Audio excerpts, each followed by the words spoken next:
안녕하십니까. 오늘 수요일입니다. 특별히 수요일은 원래 수요 예배가 있어야 되지만 우리가 코로나 좀 확진과 또 예방을 위해서 오늘 실시간 예배가 또 방송도 없습니다. 참고하시고 각 처소에서 온전히 예배하시기 바랍니다. 오늘의 말씀을 가지시고 기도하시는 시간이 되시기를 축복합니다.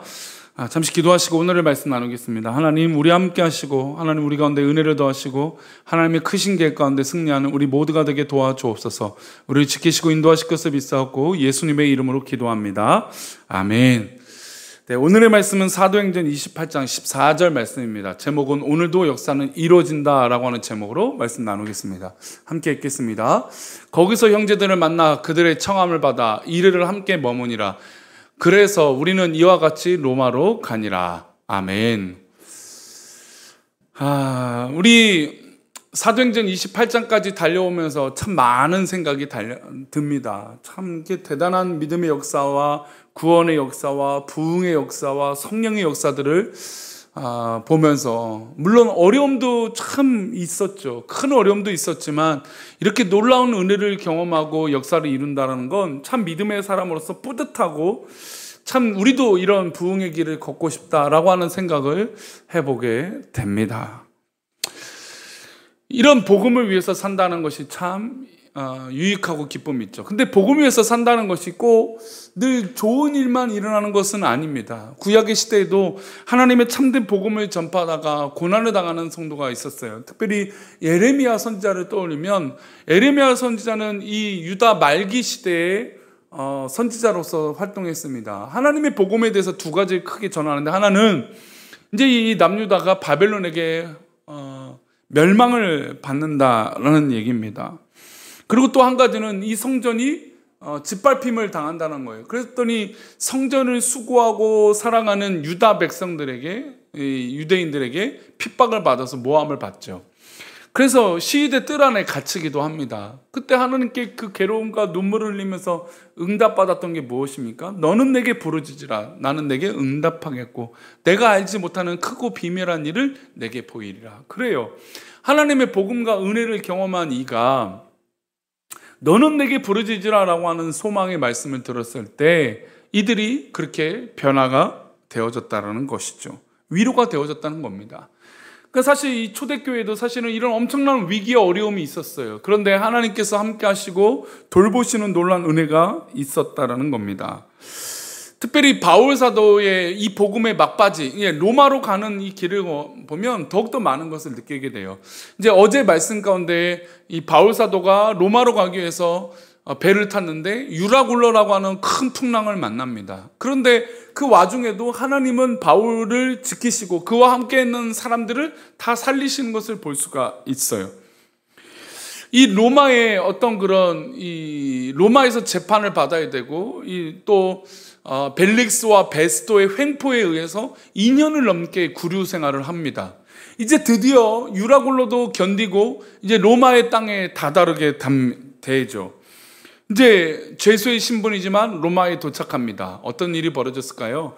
거기서 형제들을 만나 그들의 청함을 받아 이레를 함께 머무니라. 그래서 우리는 이와 같이 로마로 가니라. 로마에 도착했더니 거기서 이미 형제들이 기다리고 있었어요. 왜 이 의미가 있냐면 바울 사도가 로마에 가서 복음을 전파하기 원했고 로마의 어떤 그런 이 사역을 위해서 브리스길라와 아굴라를 먼저 보냅니다. 갔더니 복음의 열매들이 있었던 것이죠. 그리고 이미 하나님의 복음을 받아들이고 개종하고 세례를 받아서 믿음의 백성들이 있었던 겁니다. 형제들이. 그래서 바울 사도가 온다는 소식을 듣고 이 브리스길라와 아굴라와 또 함께 믿음의 가정교회를 이뤘던 성도들이 모여서 함께 예배하고 또 바울 사도를 맞이하게 됩니다. 그러니까 얼마나 감격스러웠을까요? 바울 사도가 그렇게 열심히 달려왔던 복음의 씨앗이 이렇게 역사가 이루어지는 것을 보았을 때 아마 큰 감동과 감격이 이에게 있었을 것입니다. 그러니까 하나님은 보이지 않는 그곳에서도 지금도 살아서 역사하고 계신다는 겁니다. 요셉이 감옥에 갇혔습니다. 요셉이 억울하게 모함을 받았잖아요. 보디발 장군의 아내가 저 사람이 나를 유혹했다라고 하는 거짓말로 인해서 감옥에 갇혔어요. 얼마나 괴롭고 어렵습니까? 근데 감옥에 갇혔다는 건 사실 아무것도 할 수 없다는 거예요. 그런데 그 외에 나머지 사람들이 그 일들을 이루고 있었다는 거죠. 하나님이 하고 계셨다는 겁니다. 하나님께서 술 맡은 관원장, 그리고 떡 맡은 관원장이 보내시고, 그리고 그 꿈을 해석하게 하시고, 그 다음에 술 맡은 관원장이 나중에 그 요셉을 떠올리게 하는 그 과정. 그러니까 인간이 눈으로 보지 못하는 그 영역 가운데 하나님은 살아서 역사하시고 그 구원의 계획을 이루고 계신다는 겁니다. 하나님은 인간의 지혜와 경험을 뛰어넘는 놀라운 섭리로 함께 하시는 것이죠. 결국 하나님은 바울을 로마로 보내고 성도들을 만나게 하셨습니다. 15절 말씀 볼까요? 그곳 형제들이 우리 소식을 듣고 아비오 광장과 트레이스 타베르네까지 맞으러 오니 바울이 그들을 보고 하나님께 감사하고 담대한 마음을 얻느니라. 사실 이제 재판을 받고 바울이 이제 곧 죽게 된다는 걸 자신도 알고 있었어요. 근데 로마에 딱 도착했더니 아비오 광장부터 트레이스 타베르네까지 맞으러 오는 사람들이 있었어요. 이런 믿음의 동역자를 봤을 때 얼마나 힘이 얻었을까요? 그랬더니 이렇게 고백하잖아요. 담대히 마음을 얻은. 믿음의 성도와 동역하는 마음이 늘어난다는 건 바로 이런 의미가 있는 것이죠. 참으로 놀랍습니다. 하나님께 받은 축복, 하나님께 받은 은혜, 하나님께 받으신 이 놀라운 기적, 이것들이 있을 때 하나님의 놀라운 은혜를 경험하고 노래할 수 있는 것입니다. 하나님의 은혜를 발견하고 우리 지난 주일에도 그런 말씀 나왔지만 하나님을 알아가는 기쁨은 바로 여기 있어요. 하나님의 섭리를 깨닫고 하나님의 계획을 깨달으니까 담대함을 얻는 것이죠. 이제 로마로 가서 그가 재판을 받고 순교에 이르기까지 가지만 그러나 하나님의 놀라운 은혜가 있기에 그는 담대할 수 있었던 것입니다. 그리고 여기서만 이 복음의 역사 끝난 것이 아니에요. 바울의 복음은 계속되어져요. 우리 16절을 말씀 보면 우리가 로마에 들어가니 바울에게서 자기를 지키는 한 군인과 함께 따로 있게 허락한지라. 자, 미결수입니다. 재판을 받아야 돼요. 그리고 군인이 이 바울 사도를 지키고 있었어요. 그런데 따로 있게 만들었어요. 그러니까 따로 있다는 건 자유롭게 복음을 전파할 수 있었던 것이고 일종의 집행유예처럼, 물론 아직 재판을 받아야지만 집행유예처럼 활동하는데 어려움 없었어요. 미결수 신분이지만 복음을 전파할 수 있는 계기가 계속 되어집니다. 그래서 30절 마지막 31절을 보면 이렇게 성경은 기록하고 있어요. 바울이 온 이태를 자기 셋집에 머물면서 자기에게 오는 사람들을 다 영접하고 하나님의 나라를 전파하며 주 예수 그리스도에 관한 모든 것을 담대하게 거침없이 가르치더니.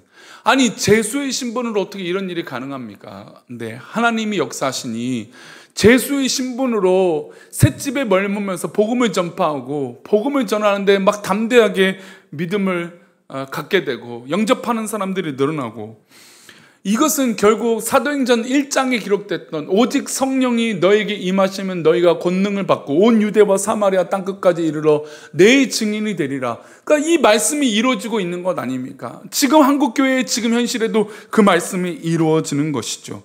예루살렘의 교회가 세워지고 베드로와 야고보와 요한과 사도를 통해서 예루살렘이 복음화가 되고 하나님의 역사가 계속해서 지금 한국에까지 이루어진 거 아니겠습니까? 그러니 하나님의 역사는 그때도 지금도 이루어지고 역사하시는 것인 줄 믿습니다. 사랑하는 우리 교회 성도님들, 오늘도 주님 앞에 나아갑시다. 주님의 영광 가운데 오늘 하나님 앞에 나아가 봅시다. 그리고 하나님 기뻐하시는 놀라운 은혜가 우리 가운데 있어 하나님 기뻐하시는 놀라운 비전과 꿈이 이루어지기를 축복합니다. 사랑하는 우리 교회 성도님들, 하나님은 오늘도 일하십니다. 하나님은 오늘도 역사하십니다. 그 역사하시는 하나님을 믿고 오늘도 승리하는 우리 모두가 되기를 축원합니다. 기도하겠습니다. 하나님 아버지, 우리가 오늘도 주님의 이름으로 승리하며 하나님 말씀 가운데 살아가는 우리 모두가 되게 도와주옵소서. 우리를 지키시고 인도하여 주시며 하나님 영광 가운데 우리를 붙들어 주실 것을 믿사옵고 거룩하신 예수 그리스도 이름으로 기도 올리옵나이다. 아멘.